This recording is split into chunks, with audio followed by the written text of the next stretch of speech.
ګران کتونکو سکندر حیات خان شیرپور سره به خبرې اترې کوو د ترټس باوجود په خپل عوامو کې موجودګي او بیا د عوامو د راتګ نو ډېر په دغه ګرمۍ کې چې دې وخت کې یوې بجې ته خبره رسېدلې ده چې زه ریکارډینګ کوم به هغه خان سره خبرې کوم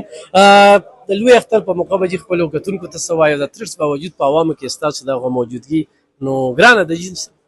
بسم الله الرحمن الرحیم. ټولو کې اول خو زه ستاسو په وساتت ټولو پښتنو ته ټولو مسلمانانو ته د غټ اختر مبارکي ورکوم او دا دعا کوم چې الله تعالی دا اختر خیر خیریت سره تیر کی او د ټولو د خوشحاله باعث وګرځي. کوم چې تاسو خبر وکړه تھریټس خو زموږ د سیمې کې که وګورئ نو د ډېرې مودې نه دا شی را روان دی او بنیادي طور باندې د دې هغه روکاو یا د دې هغه توړ چې دی هغه امدا دی چې سیاسي لیډرشپ په خپل عوامو سره ځان نور هم نږدې کوي به ځکه چې د دې خلکو هغه انتها پسند دي که هغه دهشتګرد دي د هغوی بنیادي مقصد هم دا وي چې یاره د لیډرشپ او د عوامو په منځ کې داسې خلا پیدا شي چې هغه خلا هغوی ونیسي او د هغې ټول امدا دی چې څومره زیاته رابطه خلکو سره ساتي، خلکو له حوصله ورکوي او دا د قیادت دی وخت ضرورت دی چې هغوی یو داسې کردار ادا کړي چې خلکو له حوصله ورکړی شي او دغې لپاره دا لازمي ده چې که هغه اختر وي که هغه جنازه وي که هغه واده وي څه دغه وي چې په هغې کې موږ لاړ شو او خپل یو کردار ادا کړو. سکندر خان اختر په موقع باندې حکومت اعلان کړو د بجلی خو دا 12 کالو شو لکه نن هم ما ډېر ځینو کې 11000 لینونه راپروتي دي، تارونه پوسیده شوي دي، ګیس کنیکشن یې بند دي، کندې شوي دي په دې بیارګړو په دې علاقو کې هسې د ښودلو لپاره د چا پکې لاس پې ماتېږي. 12 کالو شو چې کار نه کېږي. دغه تمه صرف د قومي وطن پارټۍ نه آفتاب احمد خان شیرپور نه چې د ګیس په مد کې کار کوي د بجلی په مد کې کار کوي، نوره ترقي بنده ده. نو نن لوډ شیډینګ هم روان دی. که تاسو وګورئ الف خان صاحب دا ستاسو خبره صحیح ده چې ډېر موده وشوه چې دلته کې ترقیاتي کارونه بلکل سټاپ شوي دي. که نور څه نه هغه مینټننس خو کم از کم چې کېږي چې کوم هغه زاړه تارونه چې هغه خو بدلېږي که نه دا د وابډې ذمواري ده، دا د حکومتونو ذمواري ده، دا د کوم ایم پی ایز ایم این ایز چې ناست دي دا د هغوی ذمواري ده چې هغوی د دې شي تپوس وکړي. خو بدقسمتۍ نه هلته کې داسې خلک راغلي دي چې هغوی وایي چې بس مونږ د صرف دغه یو کس چې په جیل کې دی چې د هغه روباسل راغلي نور د عوامو کم مسلې چې دي د علاقې چې کومې مسلې دي هغې طرف ته توجه نشته. بیا ورسره زمونږ دلته کې صوبې حکومت هم بدقسمتۍ نه داسې دغه ته شی لاړ چې حکومت نومې شی ښکاري نه او د هغې د وجې نه که تاسو وګورئ نو محکمې سرکاري افسران هغوی عوامو ته ځان جوابدې نه ګڼي. دا زموږ د سیاست زموږ د پارلماني سیاست یو بنیادي یو دغه دی چې عوامي نمایندګان چې دی هغوی دا دغه کوي چې دا ادارو کې چې کوم سرکاري خلک ناست دي چې هغوی عوامو ته دغه شي جوابدې شي د هغې لپاره یو کردار ادا کوي. هغه شی ختم شوی دی او د هغې د وجې نه که تاسو ګورئ نو رس رضا د حالات خرابېږي لګیا دي او هغه شانتې د عوامو پذیرایي په سرکاري دفترو کې نه کېږي، د هغوی کارونه هم نه کېږي بلکې زه خو به دا ووایم چې کوم طریقې سره سسټمیټک طریقې سره کرپشن لګیا دی هغه رس رز پای کې اضافه کېږي لګیا ده او پوسټینګ ټرانسفر په پیسو باندې کېږي، اپوینټمنټس په پیسو باندې کېږي، ترقیاتي کارونو کې کمیشنونه اخیستل کېږي. نو دغه یو سلسله روانه ده او د هغې د وجې نه زموږ صوبه چې ده هغه ډېر وروسته پاتې شو. د کوم صوبې بچاو تخریب چې روانېږي حمایت کوی دی که ملګرتیا کوي؟ مونږ خو خپل اختر پسې سمدس یو آګاهي مهم شروع کول لګیو چې هغې کې به د صوبایي حکومت چې کم ناکامۍ دي کم د دې چې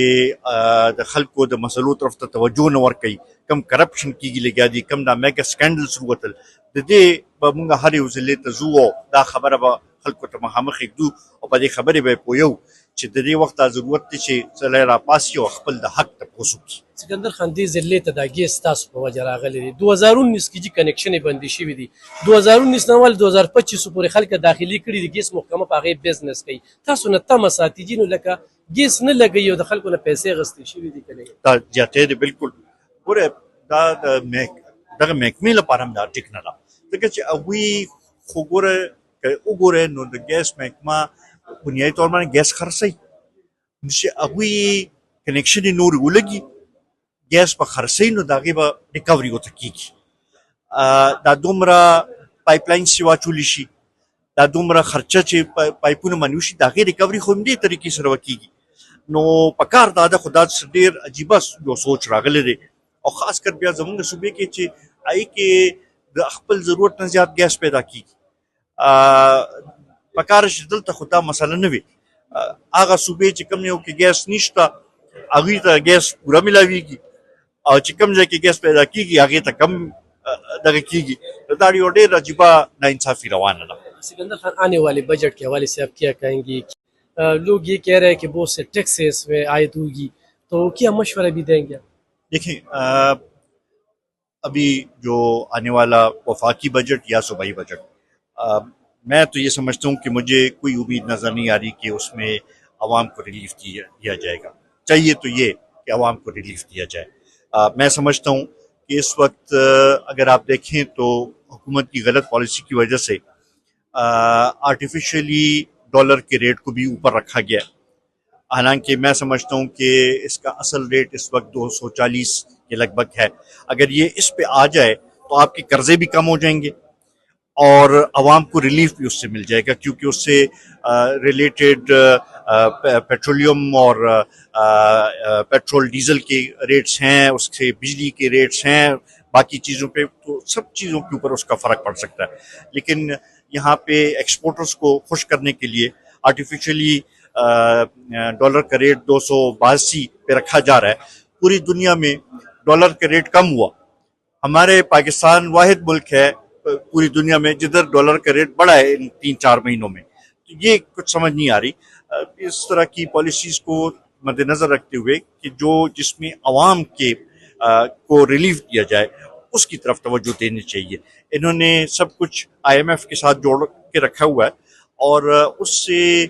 मसाइल हल नहीं होंगे. मैं समझता हूँ कि इनको चाहिए कि ठीक है IMF का अगर लोन की और उसकी ज़रूरत है लेकिन फिर उनके साथ बात भी करनी चाहिए कि भाई लोगों को भी रिलीफ मिलना चाहिए तब जाके मसाइल हल होंगे. और इसी तरह मरकज़ी और सूबाई हुकूमतों को अपने अखराजात भी कम करने होंगे ताकि आवाम को रिलीफ दिया जा सके. तो इस तरफ तवज्जो देने की ज़रूरत है. अभी तक हमें ये नज़र नहीं आ रहा. सिकंदर खान कुछ दिन पहले पुख्तनख्वा में एक जरगा हुआ, वज़ीर आज़म भी मौजूद था, आर्मी चीफ भी आया था. जब वो इस्लामाबाद चले गए तो यहाँ पे अली अमीन गंडापुर का एक बयान आया कि हमें NFC वार्ड जितनी भी हमारे वसाइल है हमें दे रहे हैं. पहले तो मैं आपकी वसादत से ये सवाल करना चाहता हूँ कि जब से ये सूबाई हुकूमत आई है आज तक तो ये सिर्फ धरनों, एहतजाजों और इस्लामाबाद के ऊपर चढ़ाई के लिए इजलास बुलाते थे. उसके लिए तो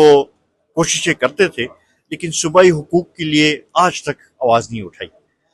इससे पहले कुछ अरसा पहले गवर्नर हाउस में सूबाई हुकूक और NFC अवार्ड के हवाले से एक ऑल पार्टीज कॉन्फ्रेंस हुई, उसमें इन्होंने बाइकआउट किया.